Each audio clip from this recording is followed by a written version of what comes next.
Hello, everyone. Welcome back to our preseason power rankings, our preseason preview series. Today we're doing our number 7 ranked team, the Los Angeles Rams. Now, this team right here, I think, is one heck of a force. One heck of a force. They lost arguably the greatest player, probably indisputably the greatest player in franchise history in Aaron Donald. But this team, I don't think's lost a step, really. Like, Aaron Donald was a very important player, but they have other things on this team that are very, very good to make up for that loss. I'm excited to see the Rams this year. I think some people kind of underrate this team just a little bit. Everyone's aware they're a contender. The question is how much of a contender. Clearly, we think higher of them than some other people, but not by too much. I think generally people have them ranked around 10. We have them ranked 7, so just a little bit higher. But, yeah, Dino, why don't you go ahead and talk a little bit before we get into this head coaching culture? Yeah, no, the Rams, I was an avid I remember vividly making a video before they played the Ravens last season after watching the tape and watching what this team was doing and saying, yeah, this team is going to make the playoffs for one. They're going to have double-digit wins for two, and they're going to be contenders. Now, they didn't end up being contenders. Well, they were contenders, but they lost to the Lions, of course, in the first round. But this team, I was right about this team then, and I think I'm right about this team now. They have only gotten, not better because of the loss of Aaron Donald, but there's a lot of great players they added to this roster. I loved their draft for the most part, except for one player who we'll get to. But, yeah. And then they also lose some head coaching. It's not head coaching, some coaching on the defense side of the ball. Overall, I think that's going to be also fine because of who's back there replacing him and how it's going to be the same kind of defense. And even more so, the thing that really makes this team run, their head coach is Sean McVay. Sean McVay is the elite of the elite when it comes to head coaching in the NFL, not only from the X's and O's, but from a culture perspective as well. Yeah, and listen, you talked about the loss of a Raheem Morris, who was a culture guy, right? He absolutely was. And I think that loss is important. But the Shanahan tree, the McVay tree, they're not just good because, they call nice plays and their offensive designs are neat. How many Shanahan disciples, McVay disciples are head coaches right now? How do you become a head coach as a disciple of another coach? Because you do a really damn good job as an assistant coach. All right? Kevin O'Connell was once a McVay disciple, right? Yep. I know that Brandon Staley is kind of a joke now, but there's a reason he became a head coach, right? There are so many guys who are becoming head coaches from the McVay tree, and it makes you think McVay just got connections with people that could come in, step up, out the wazoo. Like, he just has all those connections, and I really have faith. Maybe it's blind faith, but I have faith in anyone McVay decides to bring in to be an offensive coordinator or a defensive coordinator. And even if it is blind faith, Chris Shula is no exception to the rule. And even if it is blind faith, if you were to put your blind faith in anyone, this would be the guy to do it with, exactly. Right? Like, John McVay is that level of coach. Mm-hmm.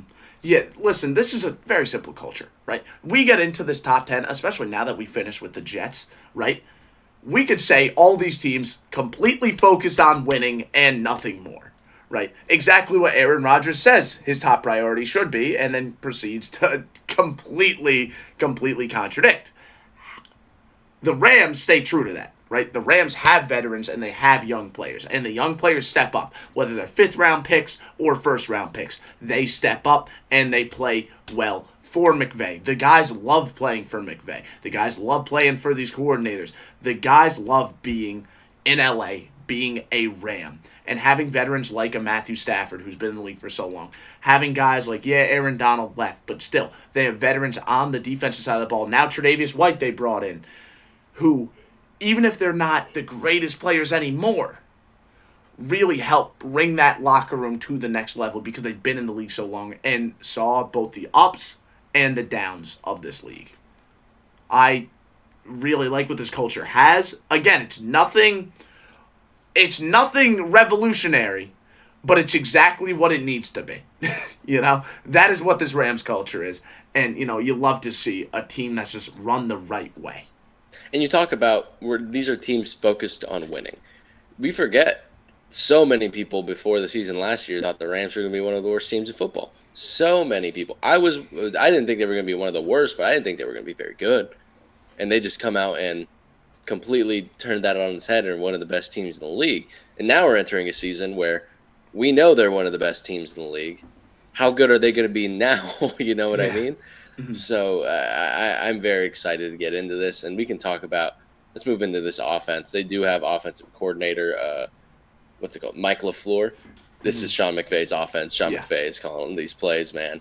And it is we've gone over a lot of Rams Sean McVay disciples, and it is the same thing where West Coast want to run the football, a lot of play action, choice routes, getting the ball out quick. Not less so choice routes compared to other Shanahan style offense, but still, it's implemented in the gameplay. Oh, it's implemented very heavily, and I think it's less of choice routes, right? You are correct in saying that choice routes aren't as prominent, but it's more of slightly altering your route to adjust depending on the opposing coverage. That is still very prominent here. Yes.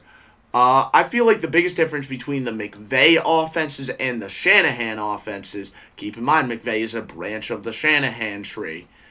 The biggest difference is the usage of personnel, right? Shanahan likes to run some 21, some 12 personnel every now and then. Not what McVay does. McVay loves his 11 personnel and he'll stick with it. He might line up a wide receiver as a second tight end. He'll do that, or as a fullback, but he's keeping that same personnel on the field, right? He doesn't use second tight ends. It's just not his game. It never has been. Of course, it's a zone-heavy team because it is Shanahanian. Inside zone more than outside zone here. And, of course, like any other Shanahanian offense, misdirection is extremely, extremely prominent here.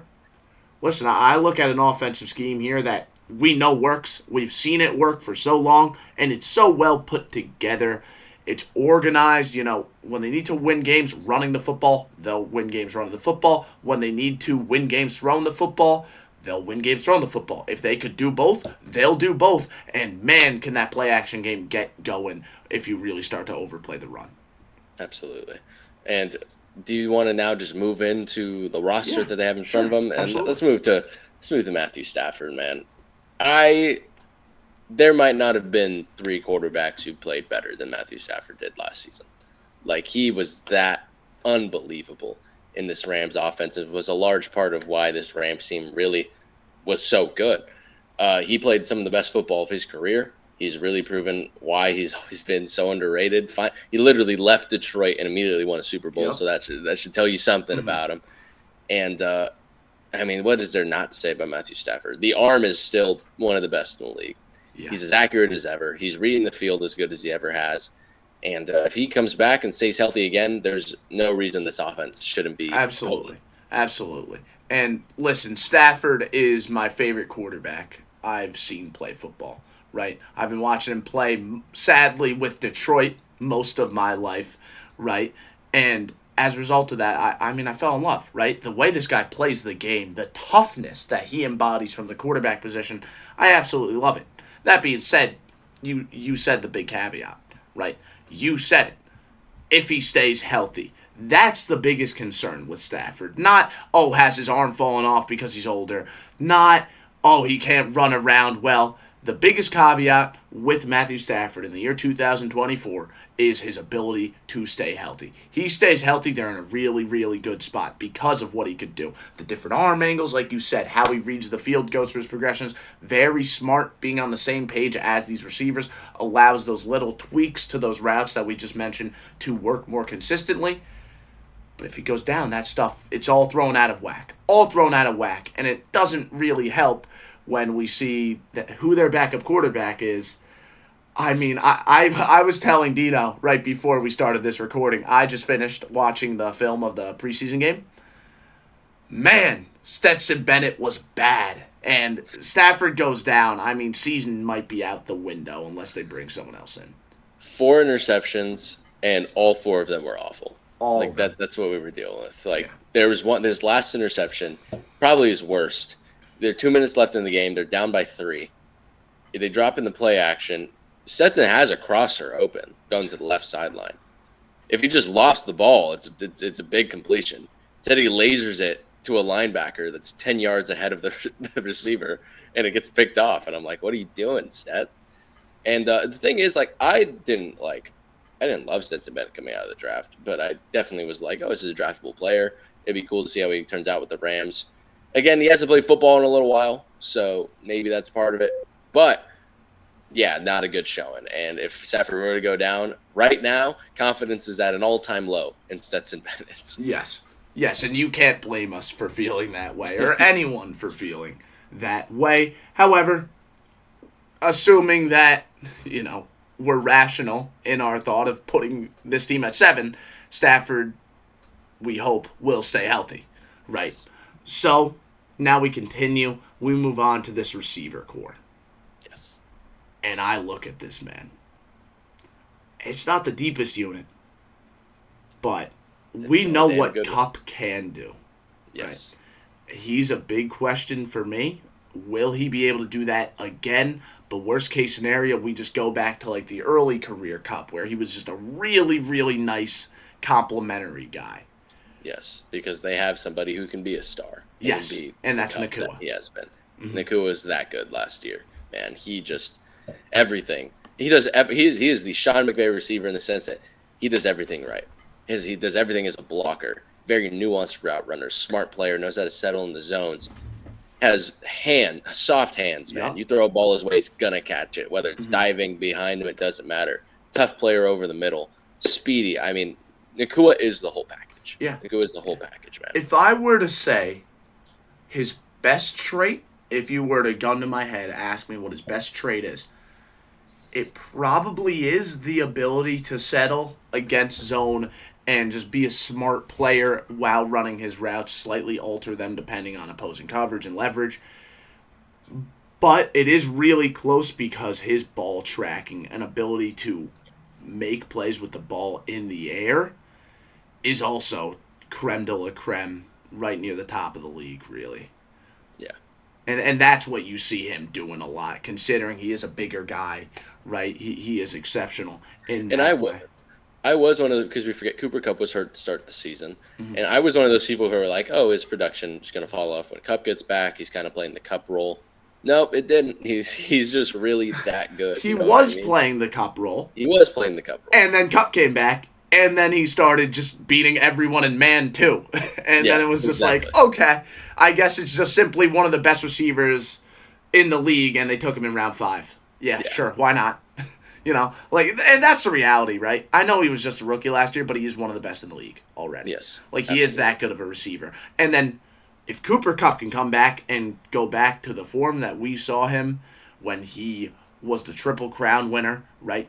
Led the league in receptions, receiving yards, and receiving touchdowns, was the Super Bowl MVP. I mean, this could be one of the best receiver duos among a single season ever. I don't think that's a stretch. I think that's very possible. Now, is it realistic to expect that from Kupp right now? Maybe a little bit. So. Yeah, I don't think I mean, maybe it might be a little bit tough, but I mean, it's pretty likely. A lot of what Kupp did, it wasn't because of his physical ability. It was up here. Up there, exactly. The only thing I think would really restrict that is Stafford potentially going down yet again, and that is the big if.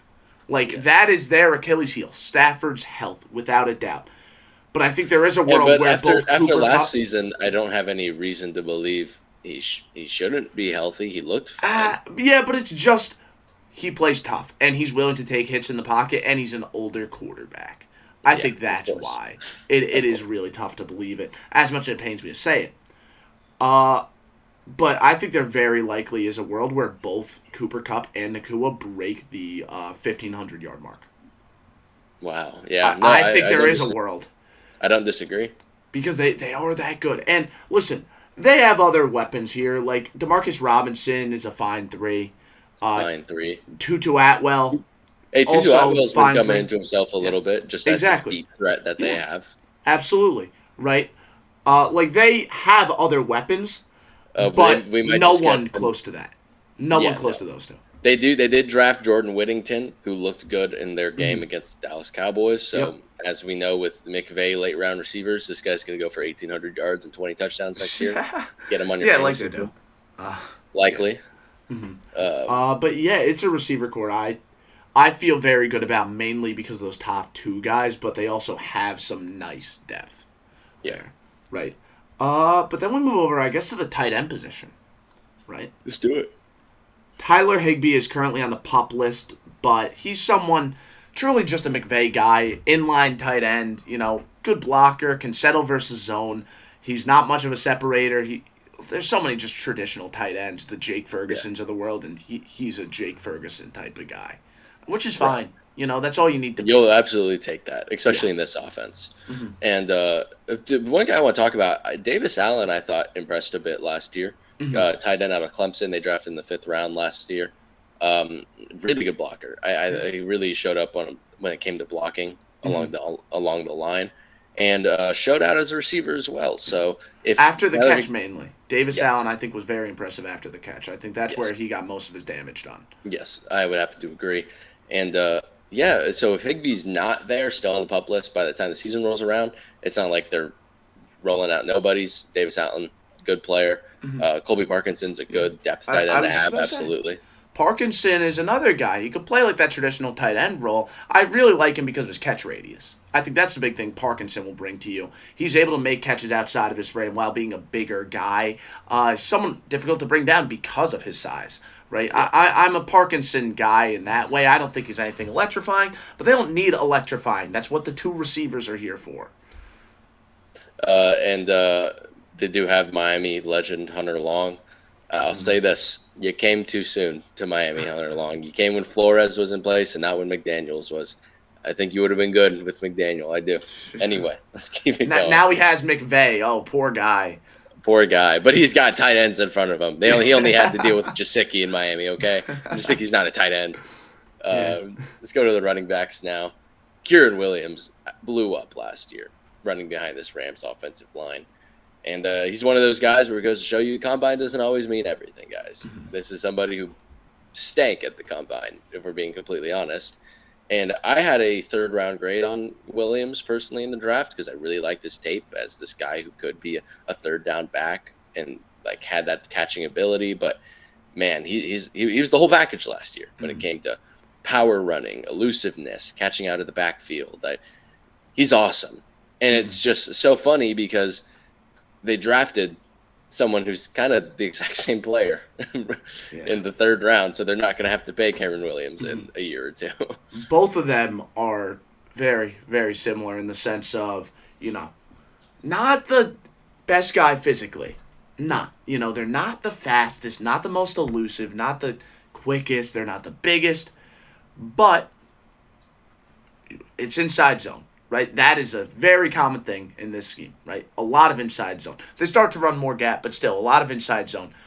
They want their running back to make the right choices consistently, and if they're able to do that, they go ahead and have the type of season Williams had last year, right? Blake Corum can do that and can do it consistently. I think the thing with Corum that he really brings to the table, and it's not something scouts really keep in mind. I'm not gonna lie, it's not something really I keep in mind. He's battle tested with a large workload. Yes. He is. And that's something these GMs care a lot about, okay? Because where other running backs might only have a 3-year career and then kind of fall off, Blake Corum very likely has a 5-year, 6-year type of deal, Right. And you feel good about that. Another thing about Corum is he's a leader. Just raved about in Michigan as just a leader, someone that his teammates can look up to, and that's somebody that McVay wants in this culture and in this room. So he's going to bring that, and that's going to be great for the team. They do have Boston Scott. If they play the Giants at any point this year, he will go for 200 yards. Like he does. Yes, right? He does. I like Boston Scott as the zone runner. He's a nice scat back because he could catch out of the backfield. The name I want to mention, though, in terms of obscure running back depth, and I can't believe I'm talking about this guy as obscure running back depth because I loved him coming out of college, and it sucks. I really thought he was going to have a big year last year, and then Williams took the RB1 role, and he really did nothing, pretty much. Zach Evans is a guy who I was a big fan of coming out of college, right?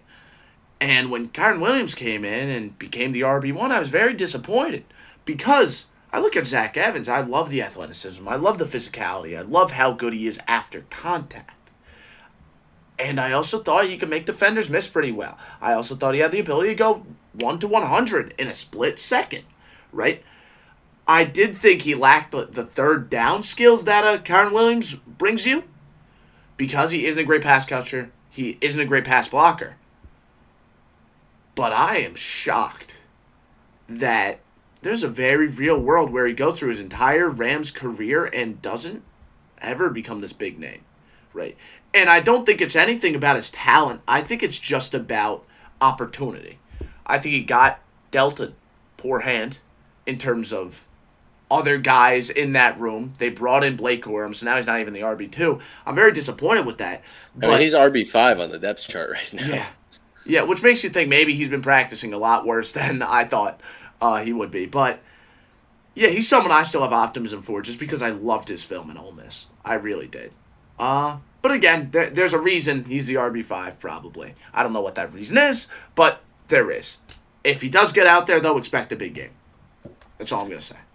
Now let's move to this offensive line, which, has its flaws, but that interior offensive line, which we're going to get to, might just be the best in the league. If we're being honest, it might just be. It's good, and they're outweighing every other interior offensive line by at least 70 pounds. Yeah, it's a big line filled with big dudes. Yup, that could zone block. Yes. That's the thing too. You got big dudes, but let's not act that are agile enough to zone block. Exactly. And then when they do run gap, they kill people. They murder people. I mean, that's the reality there. But I guess we'll start with the weak spot just to get that out of the way. Both the tackles I'm not big on. You feel better about Havenstein at right tackle when you do the left side. Again, not huge on Havenstein either, but at least, veteran. He's all right. I wouldn't say Havenstein is a bad player. That's the thing here. I can't say that about Alec Johnson, though. I can't. I can't be or Joe Noteboom. Yeah. So. Yeah, and Joe Noteboom's getting paid. That's the thing, too. Joe Noteboom got paid before Andrew Whitworth retired, right? Or was it directly after he retired? It was directly after he retired. Yeah, directly after he retired. And they were like, okay, we have our guy, and he was awful. They didn't take advantage of the free trial, man. That's what it is. You got to take advantage of the free trial. And they didn't. They just assumed, okay, he'll come in and look just fine. And he didn't. He looked really bad. Alaric Johnson, is he better? Is he worse? He's definitely not good. But he's big, I'll tell you that. He's big. He's got size. But they already have a lot of size. I don't think they need much more. But yeah, I feel good about everyone else. Right? I'm fine with Havenstein. I'm not going to act like he's bad. He's fine. Yeah. But you get to the interior, and that makes up for all the issues on everything. Yeah. I want to start with, I think the best player on this offensive line. I think both agree in Kevin Dotson. Kevin Dotson is unbelievable. Heck of a player. Man. Yeah. And the Pittsburgh's, crying in the club right now. Yeah. The fact that they got because here's the thing too, right? Pittsburgh had a bad O-line. Dotson was the good player there, right? And yet they let him walk. And, they're fine on the O-line now, but, yeah, imagine that O-line with Kevin Dotson. Exactly. Right Arthur Smith's scheme. Yeah, oh, my God. It would have been awesome. But instead, they let him walk, and, what's the saying? Not eye of the beholder. One man's trash is another man's treasure. Yeah. Kevin Dotson is the Rams' treasure. Yes. Absolutely. He is one of the best run blocking guards in the NFL, man. Absolutely. And he's still absolute mauler. And he still anchors down in pass protection. Yeah, right? You can't bull rush the guy. He's too big. He eats it. No. He literally just eats it. There were multiple times last year where someone would try to bull rush him and they would just fall to the ground. Yeah. Because they'd be running into a brick wall. Yeah. And, he plays with good leverage, but, every now and then you'll see a pass set where he might stay a little bit high. No one can take advantage of it. No, you can't. Strong. He's too strong. Big. Exactly. Just a fun guy because it purely is like a I'm stronger than you. It doesn't matter what you do, I win type of player. Yeah. Like I love seeing it. And then I guess we'll move from right to left. Steve Avila used to be a guard, one of the best zone blocking linemen in the league just as a rookie, right? Yep. And I mean, is it a stretch to say he was the best rookie lineman last year? Like I know, I think it's right. I I don't think know it's. Darnell Wright was good. I would have taken what Steve Avila did Yeah, that season over what uh-huh. Donald Wright did. Steve Avila was Exactly. fantastic, Yeah. and I was high on Steve Avila, so I was happy he turned Mhm. out so fantastic. I love what he does, and yes, one of the best zone blockers in the league. Really big dude, and Yep. all of that weight's like in his lower body. His Yes. legs are huge. Exactly. And Exactly. you see him when he gets into somebody's chest and he starts moving his legs. Oh my God! That lineman's going for a ride. Yep. It's a yeah. And the Brutal. cool thing is, like, you know, he doesn't over pursue. I guess he takes good angles, which is important in zone blocking. He's able to get up to the second level and do a good job there. He passes off blocks properly. He does a good job. This guy was playing out of position last year. He was a guard last year. He was a center at TCU, Yes. right? Now they have him at center here. He's by far the biggest center in the NFL at 330 pounds. Steve Avila is going to kill people this year, man. With those guards on a combo block with him, oh my lord. Oh my lord. And notice that I say guards, plural, because we already went over one guy in Kevin Dotson who's a stud. They brought over starting offensive lineman from the best offensive line in the league last year in Jonah Jackson, and he He was just part of so the reason. happens to be one of the best run blocking offensive lines in the league. You know what I mean? Yeah. So, just a ridiculous interior line. But one thing I'll say with Avila, he's not perfect. I do think he still struggles in pass protection, as I thought he did when he was at TCU as well.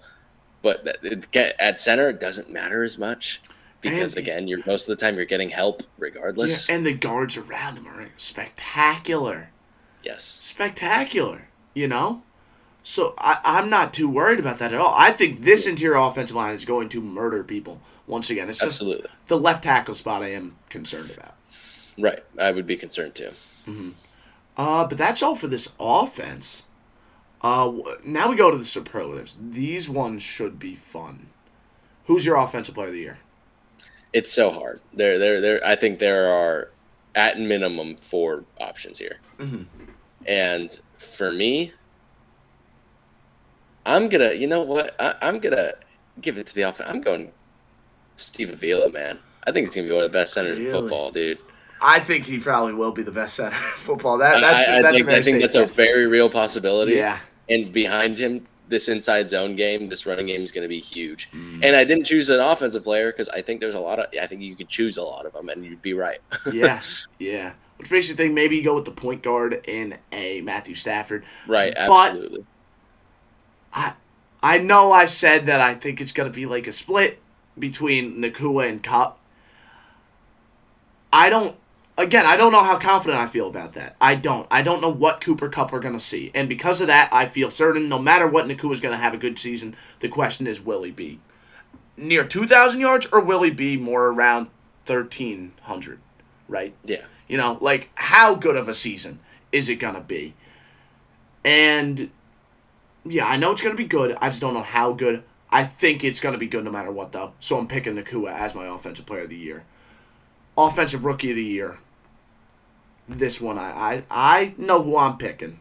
I'm picking Blake yeah. Corum. I don't know who else you'd pick. I mean, listen, so we talked about the offensive line. And I really, really like their interior. Right. If someone goes down, though, Bo Limmer's a dog. Like, Bo Limmer is a really impressive player that can come in, do damage. I thought maybe a head in that direction, but again, how does he start if those 3 stay healthy? Yeah. He doesn't. won't. He won't. That's the reality. So because of that, you got to go Corum. And I think Corum's going to, put it together, man. I think Corum is going to If Kieran Williams were to go down with injury early in the season, Blake Corum might lead the league in rushing yards type thing because they're going to be. It'll be the same exact thing that Kieran Williams did, pretty much. Like, Kieran Williams is very, very, popped out of nowhere. Corum, I wouldn't say he'd be popping up out of nowhere, but people are kind of forgetting about him a little bit. Again, not the most talented guy on earth, but because of his vision behind this offensive line, come on. Just come on. Do you have your 12th man or your X Factor here?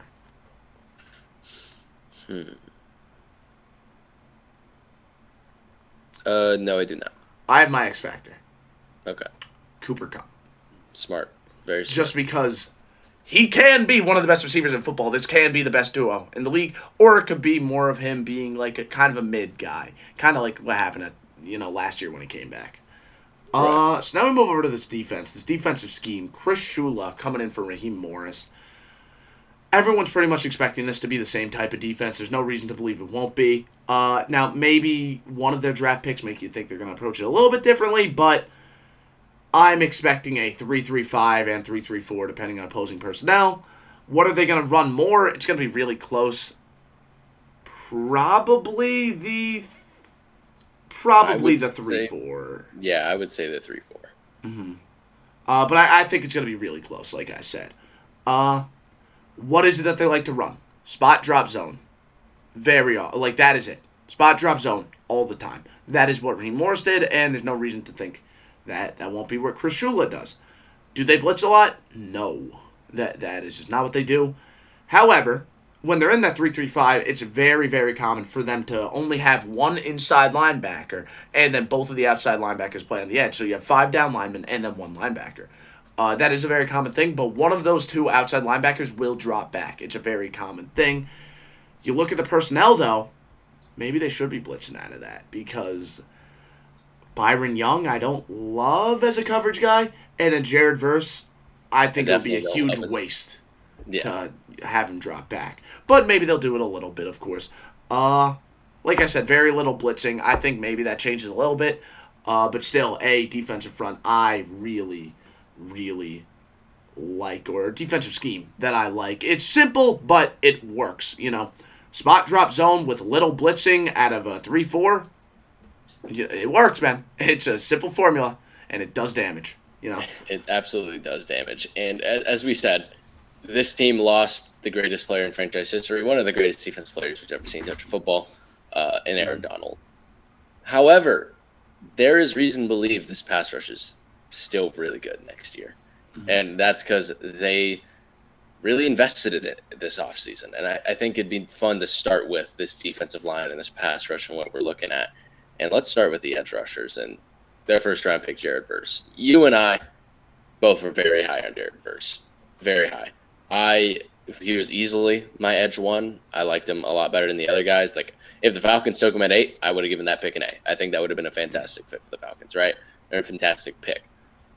He is such a powerful, athletic player who has such a high floor in this league as not only a run defender, but we talked about it before this episode. He's got a bull rush. He's got a very, very effective bull rush. And if you've got a bull rush like that, you're going to play in this league for a long time. Yeah. And that's what it's going to be. And that's just his floor. His ceiling, if he can get some moves together, which he showed a bit in college, but not a ton, this could be one of the best edge rushers in the league, in our opinion. Yeah. And listen, that's exactly what we talked about before, right? Because we went on a little bit of a Jared Verse rant before getting into this. I was just too excited. But I look at Verse, man. What he showed at the Combine from an athletic perspective makes you say this guy can be like one of the greats for the next decade. He can, right? This is specifically what I told you, right? Will Anderson was a player I really liked coming out of college, and he went very high in the 2023 draft class, right? And, of course, he won Defensive Rookie of the Year. That being said, if Will Anderson and Jared Verse were in the same draft class, I'm not definitively going to say that I'd take Jared Verse, but it'd be really close, right? Yet, for some reason, this guy fell to around pick 20? Really? Like, I don't get it. This guy should have been a top 10 pick. The only reason he fell was because some people think that he doesn't have upside because he didn't show the moves, I guess. But it's not like he just won every oh yeah, your bull rush works too good. How dare you have a go-to? Where's the cross chop? Like, no, that's not his game. It's not like he doesn't have a cross chop. Exactly. He's shown it. That's and the he has thing. a club move that is like if it hits a lineman's arms, they're gonna break. He has a go-to move and it works way too often. But when it doesn't work, he hasn't shown like, oh, the bull rush didn't work. I guess he's not winning this rep. Like, no, the bull rush doesn't work. Here comes the push pull. Okay, and the bull rush doesn't work. Here comes the club to the outside. Like, he has a bag of moves and he shows it off. You all just get too much tunnel vision on he's good at one thing, therefore he can only be good at one thing. It's the Aiden Hutchinson situation again, right? Aiden Hutchinson fell behind Trevon Walker because Aiden Hutchinson was a safe prospect. So as a result, everyone thought Aiden Hutchinson didn't have a ceiling. The reality is some guys have a high ceiling and then also have a high floor. That's a very real thing. Jared Verse is one of those guys. He's going to be a standout in this league. And yes, Aaron Donald was a very good player. But when you bring in a guy like Jared Verse, that really helps make up for the loss of someone of his caliber. Absolutely. And then across from him, who had a very good year as a rookie, you have Byron Young rushing off the edge as well. And again, kind of a similar player in the sense that this is another power rusher. Byron Young likes getting into people's chests and bull rushing, but he's got a little moves to himself as well. Just a really nice complementary edge too, in my eyes. And this should be a very, very young and nice duo to have for these years to come. Again, my only issue here is this is a 3-4 team that doesn't like to blitz a lot. So yes, Byron Young, who, like you said, is a strong rusher, the same thing with Jared Verse, they're going to be dropping back. Like, you look at this team and you're like, oh, this is a 4-3. And then you're like, oh, no, this is actually a 3-4 where they're dropping back in the coverage. Honestly, I would prefer, I guess a 4-3-4-2 type of situation. Yeah, but that's absolutely. I just said 4-3 in the sense of the 4-down lineman. But yes, 4-3-4 type thing. You look at the interior, and it makes sense why they want to keep all these guys on the field together. Because, I mean, Kobe Turner, man. Kobe Turner, maybe should have won defensive rookie of the year last year. He was fantastic. He was great. He was spectacular, right? He was spectacular. As a big guy that had some moves to him, he was a really, really impressive player in my mind, right? A good pass rusher, too, from the interior. Good pass rusher. Could defend the run very well along with that, but more than anything, a pass rusher from the interior. And then Bobby Brown as a nose tackle, big boy. He's gonna Patrick Sypher, defensive tackle. Exactly. Big boy, gonna eat up gaps, right? And then you're able to put Tyler Davis in there when you want a little bit more athleticism from the nose tackle spot. I think you got some good stuff going on that interior. They also drafted Braden Fisk, who I know how you feel about him, but he's an athlete. He has the chemistry with Jared Verse. It's going to be interesting to see how much that matters, right?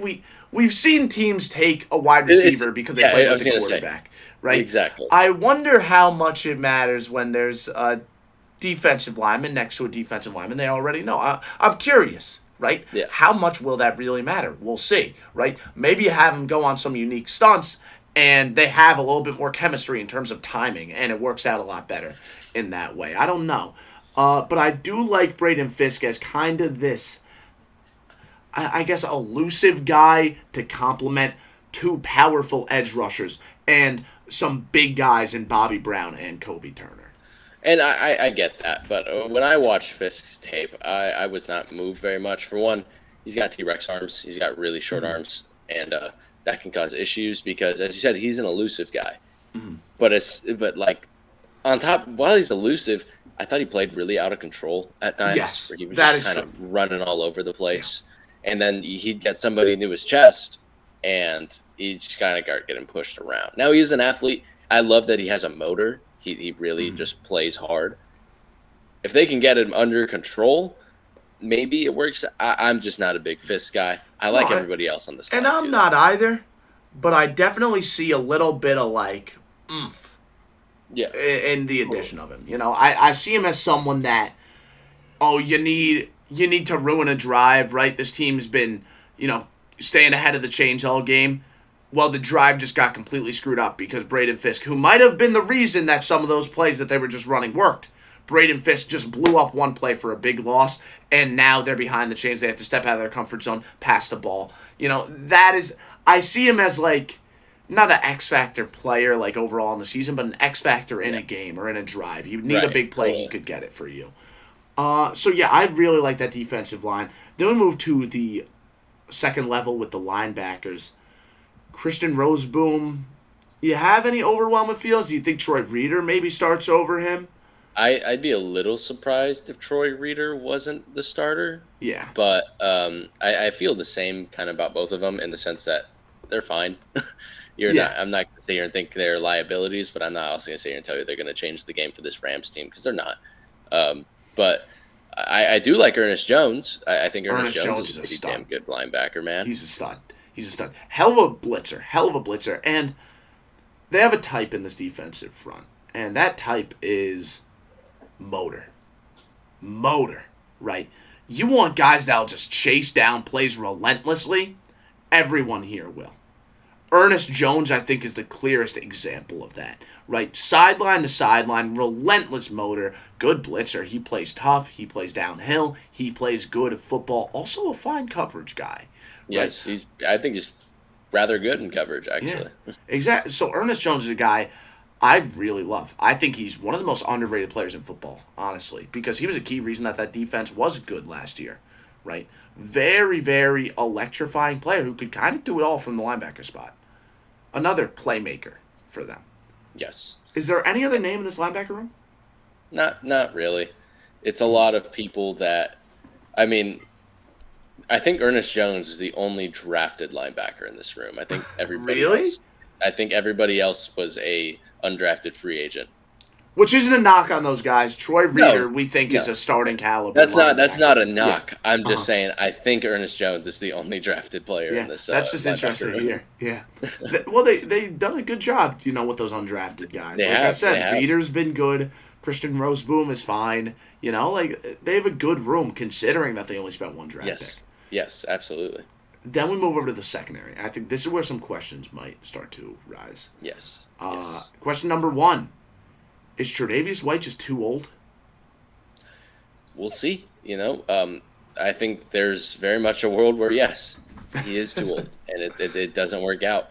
But if they can get a healthy Tre'Davious White back to even just like adequate level of play from him, this is the best corner. This is going to be a really good corner in this scheme. Yeah. And that's the thing, too. This scheme does protect the DBs a lot. Yes. Right? Spot, drop, zone, that's not overly demanding. I mean, Akella Witherspoon was good last year. That should tell you. Yeah, exactly, right? Akella Witherspoon was one of the highest graded corners in football for a while. PFF grades mean nothing. I have no idea how they put them together. And there's a reason why I refuse to mention them pretty much ever. But I just want to let it be known. Akella Witherspoon actually had a pretty all right season. He last did. year. I watched the tape. I did a film review after their game against the Eagles. He was good. Yeah. And again, I don't think it was Akella Witherspoon being some overwhelmingly great player. I think he just played in a scheme that really protected him, right? Yeah. And I think that's what we have going on here. Tre'Davious White can provide his leadership, provide a veteran perspective while also being a contributor on the field because the scheme doesn't demand too much from him, right? And that's part of the reason Darius Williams, I think, can go out there, and I'm expecting a bounce back year for him. Yes. I am. And if I'm not mistaken, he was on the Rams before, Yes, and then he he got was. signed. And he was really good on the Rams. He was really good on the Rams. Yep. In a very similar scheme, Yep. in more spot drop zone. Now he's reunited with McVay, and expect more spot drop zone where he looks good because that is his game, right? And one guy I want to mention here is Kobe Durant, because this was one of the guys they drafted 2 years ago now, entering year 3. He's got some athleticism to him, which kind of is a standout in this room with older players and or guys that aren't great athletes. Kobe Durant's an athlete, and if he can start putting it together, that's all the more help to this room. I still expect he'll be on the field. I want to mention him because he'll be on the field if Tre'Davious White isn't who we think it is who we think he is at this point. A guy who keeps getting injured and can't stay on the field. So had to mention him, but I feel a lot more optimistic about this safety room. I like this safety room a lot. Yeah, no, I completely understand what you're getting at. Cameron Curl is someone who I think can kind of do it all as a coverage guy on one hand, But then on the other hand, he can come down, play box safety, do a very good job there. I really think Hurl's a great fit in this Mm-hmm. defense. This defense really depends on smart safety play, and Cameron Curl's smart safety, man. That's where he makes his bucks. And Mental. they got him for cheap, too, if I remember Super cheap. correctly. Mhm. It didn't really make sense how little it costed them to bring him in. Yeah, Cam Curl was a guy that I definitely am on board with as a player. I think, again, that versatility, as someone that can play, spot drop zone up high while also being a nice guy against the run. They have that versatility when they want to run nickel, even big nickel. He could be a big nickel corner. And I think that's the reality, right? I think that's going to be the big difference for them this year. I think when they try and run like a nickel package, it could be Kobe Durant playing nickel. Or I think it's going to be someone else playing nickel, but I'm expecting them to go big nickel when they do go nickel. I do As too. in safety coming down a nickel. Yeah. I am too. I just think it's going to be a different safety. But Yeah. we'll get there. Next to him at free safety is John Johnson, and he's a fine free safety. He's nothing. He was good with the Rams before he left, and then wasn't that good. So now he's coming back to a very similar scheme. Exactly. Should be fine. I do think Cameron Kitchens can also play free safety, the rookie they drafted in the 3rd round, and I expect him to even. Kitchens had a good day in preseason. He had a good day. Good day. And, the thing with Kitchens, I think he's a really exciting name because he, as a zone coverage guy, he has a really good understanding of route concepts. I think that's his big strength, right? Right. I don't think he's a great tackler, which is kind of annoying, but I do like his instincts. He is really instinctive. He's able to make plays when he sees the right thing in front of him. Like, Kitchens is a guy I am impressed by out of Miami. Right. And then we get to, again, the team's going to be running, we think, mostly out of 3-4, 3-3. So then will they be running a ton of nickel all the time? Not really. But if they do, I think Quentin Lake is the guy who's going to play nickel. And I think Quentin Lake's a good player. I liked what I saw. You're big on Lake, huh? I liked Lake. I liked Lake's tape as a nickel. And when he played the nickel, Quentin Lake played everywhere. He played high. He played linebacker sometimes. Yes, he did. I think that was kind of what left me a little bit uninspired was his utilization at other spots wasn't great, but I think at the nickel position he did definitely play his best football. Absolutely. I think at nickel he played really well as a run defender and in coverage. So when they do go into nickel, I think Quentin Lake's the guy, and I think he's a pretty damn good nickel to have. Yeah, no, I definitely understand what you're getting at there. Listen, this is the secondary isn't great, but it's fine, right? It's better especially than last considering year. the scheme. And this defensive front, I think we're in agreement, is one of the better fronts in football. I would agree. So this leaves me in a spot where I'm willing to say, like, this defense is good, and the offense is even better. Defensive superlatives we have up next. Yes. Who do you have as your defensive player of the year? It's really hard. I think I feel comfortable going with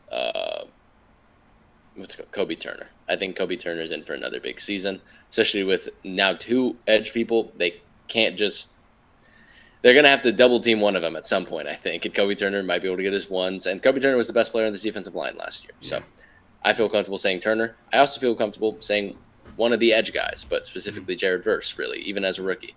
But I think Jared Verse as a rookie is very possible. Yes. That being said, I am worried about the misutilization. I am. And because I'm going Ernest Johnson. Okay. Or Ernest Jones, sorry. Ernest Jones.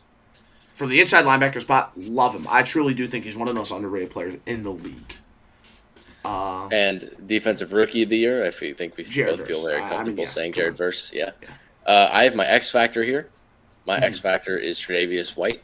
If they can get good Tre'Davious White play, the secondary goes from it's all right to, oh, this is a good secondary all of a sudden. I think because of Quentin Lake's versatility last year, I wonder if they're going to try him out maybe at outside corner, possibly, at least a little bit. And I think if he could emerge as like a good corner, solid corner, consistent corner more than anything, I think he opens up a lot of lanes for them, potentially running more nickel. Yeah. And then potentially, even when they're running the 3-4 stuff, put him out there a little bit. I'm going Quentin Lake. That was your X Factor? That's my X Factor. I already went I Cooper was, I Cup. was You're yeah, right. I was talking about my X Yeah. Factor, but you 12th stole man. I my also thunder. put My that. 12th man was also Quentin Lake. So that Yeah. No, Quinn and Lake. I would also put Quinn and Lake, or I could see Tyler Davis a little bit, although he might be raw as like a third down specialist. yeah, I still feel very comfortable saying Lake because they're gonna use him Yes. they're gonna use his versatility. Yeah. He's gonna play linebacker again. Mhm. He's gonna be there at some points. I went with two X Factors. I just noticed now. I went with two X Factors. I did not have a 12th man written down. No, we'll take it. We'll Yeah, take it. I'll take. Listen, if I were to say 12 man, it probably would be Quinn and Lake. So there you go. Him or Cameron Kinchins, really, because I could see a world where they move Cameron Curl down to nickel and Yeah. run like a big nickel package with Cam Curl or with Cam Kinchins as the other free safety with John Johnson and Cam Curl as a nickel. I think that's very possible.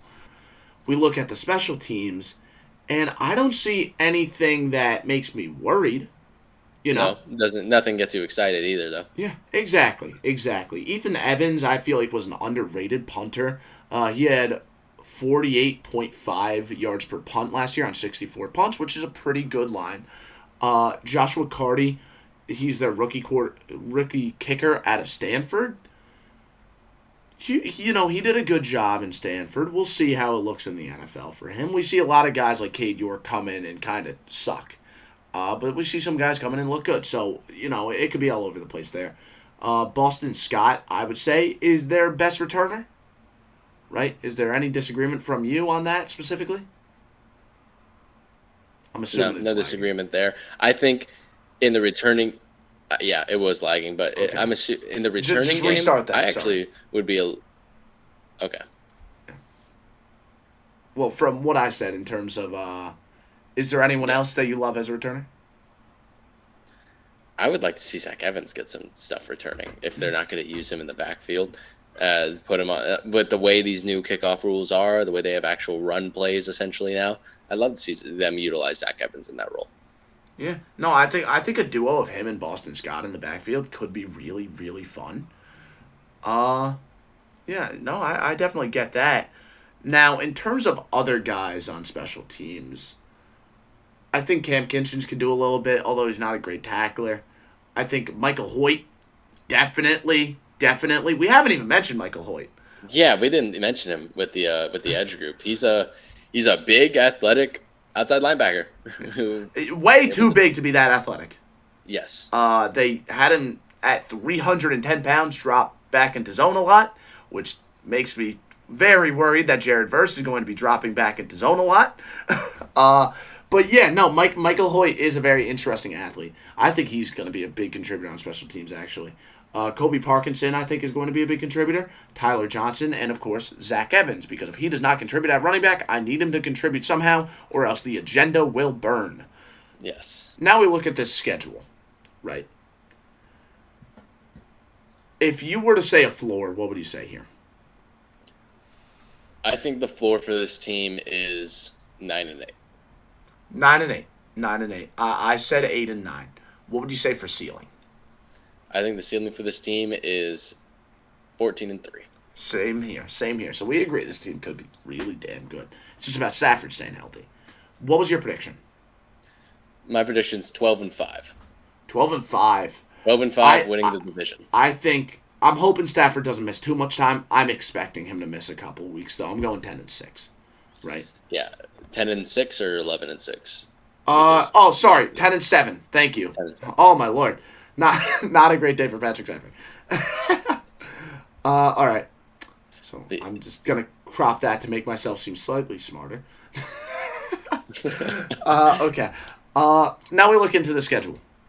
So for this Lions-Rams game, are you thinking Lions-Rams? What's your thought process? It should be a really good game, primetime television. It should be a great game.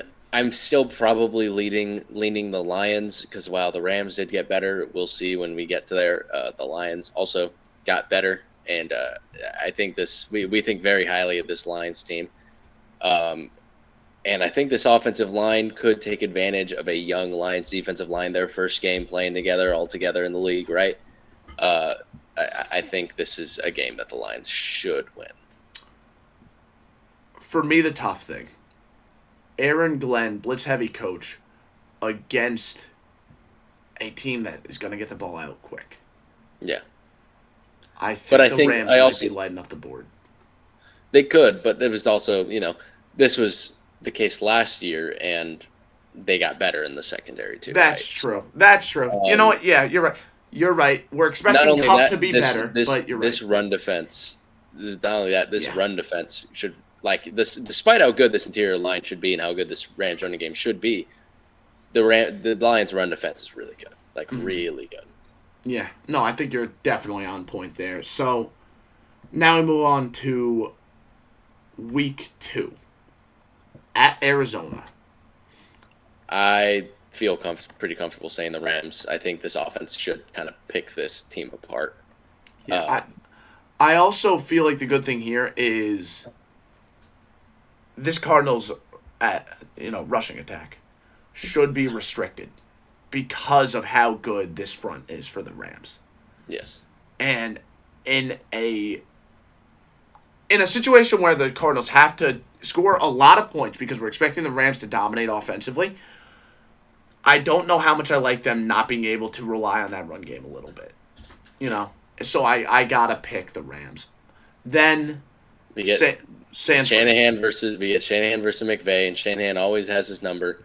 I think they'll split this year, but if I were to pick one team to win both, it's probably the Niners because they have their number. So Shanahan's always had, unless it's in the playoffs. But I feel good saying the Rams at home. Yeah. And then you look at the matchup. I mean, maybe San Fran's offensive line gets exposed a little bit. Yes, absolutely. But I still think San Fran is going to be able to get the ball out quick, do damage, and I like their secondary a decent amount as coverage guys. As tacklers, that's a little bit different. And I think they will expose them for not being great tacklers in the secondary. Okay. Then Chicago. In Chicago. I think I might go with Chicago here. Yeah, I understand that. I think this defense is pretty uniquely suited to handle this Rams offense when it comes to playing run defense. Not only that, but having the players to be in coverage against Nakua and against Cup. So and then offensively with the Bears, this is a lot of spot drop zone, and Caleb has the arm. Caleb has the arm to beat spot drop zone. Mm-hmm. So I think I'll take the Bears here at home. And then Keenan Allen. Keenan Allen being the zone beater in his way. Yep. I'm willing to take the Bears too. Then Green Bay, the Packers. I think the Packers are really good at dismantling zone, especially with the Jordan Love. And as a result, if the Rams want to win, they have to win, in a shootout. And I think it's possible. I think this is very possible to win in a shootout. I think this is going to be a really good game. Yeah. I think this is a coin flip, to be completely honest with you. Mm-hmm. I don't know. I kind of want to lead the Rams because it's at home, but I do kind of want to go. I'll tell you what this game's going to come down to. The quarterbacks, both of them are gunslingers. Which one turns the ball over less? That's what I think this game will come down to. And which defense do I think is more opportunistic? I think the Packers. Should be more opportunistic, unless this is Joe Barry reincarnated, right? Yeah, fair. So I'm going the Packers, I think. And the other thing here, you know what? I can go with Packers here too. The other thing here, this should be a game where Rashawn Gary goes nuclear, against left tackle. You know what I mean? So, yeah, I think they're going to do some stuff to really help the left tackle out in this one. But even then, I mean, Rashawn Gary's Rashawn Gary, right? Yes, that's the reality. Then the Rams get a bye, going to the Raiders off a bye at home. I don't think Sean McVay will lose this game.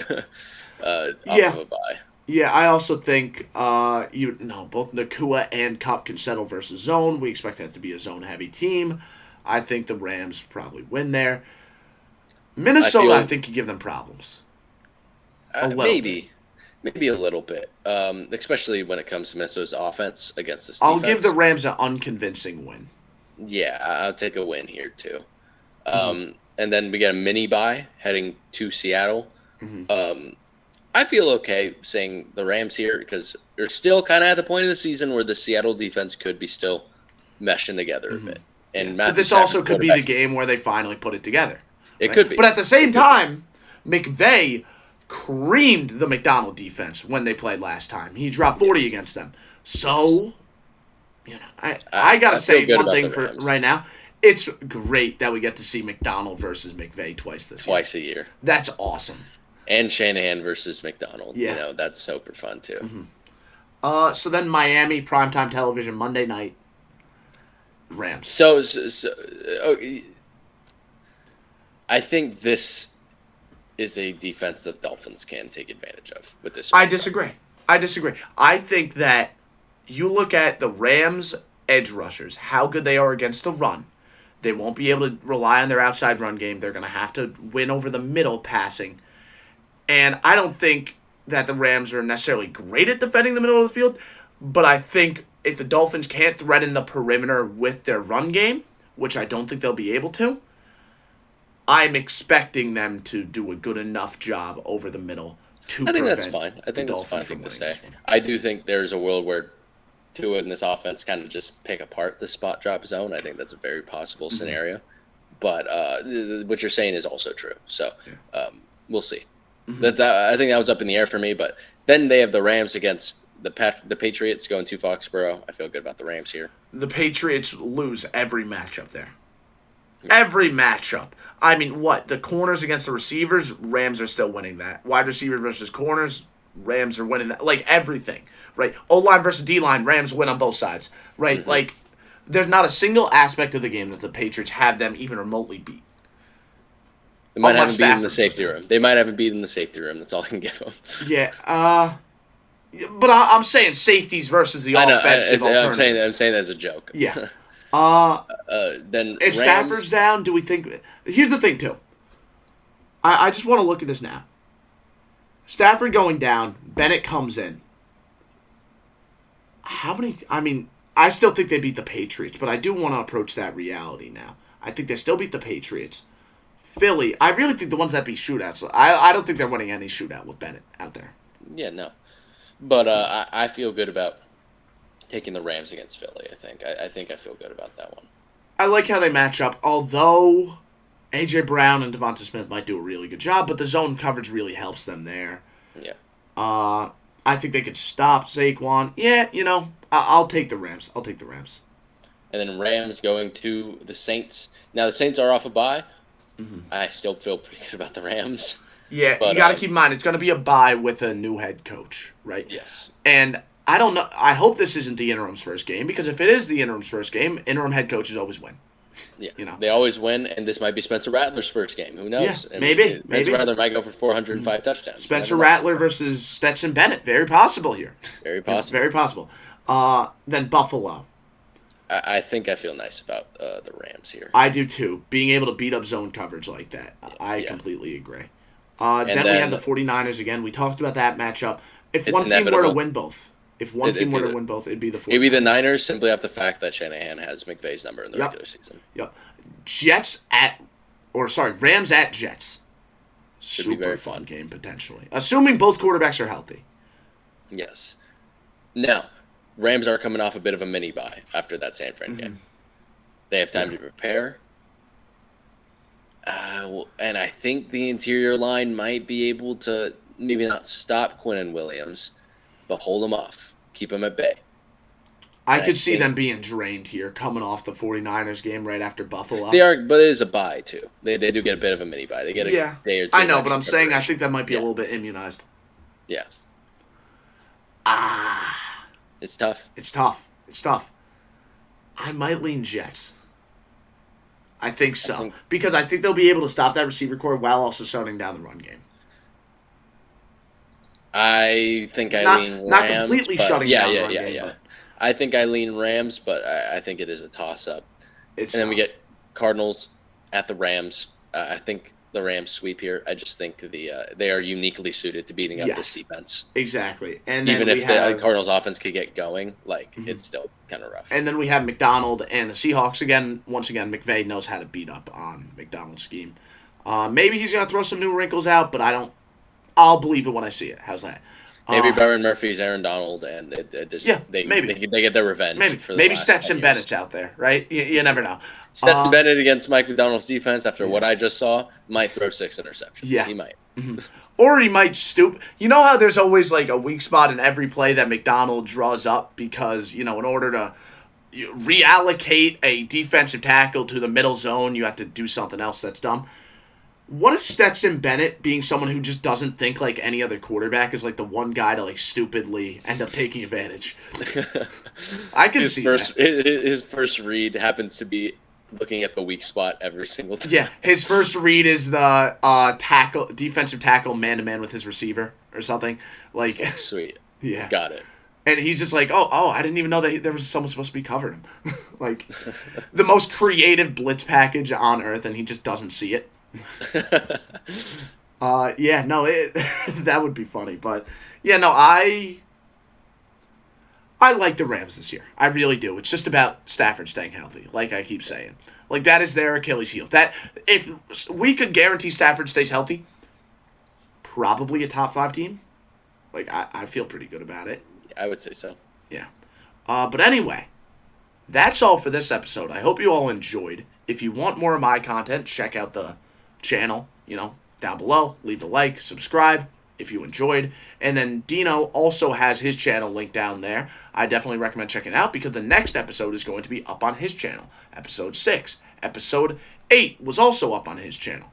Definitely check it out, and I'll see you all next time.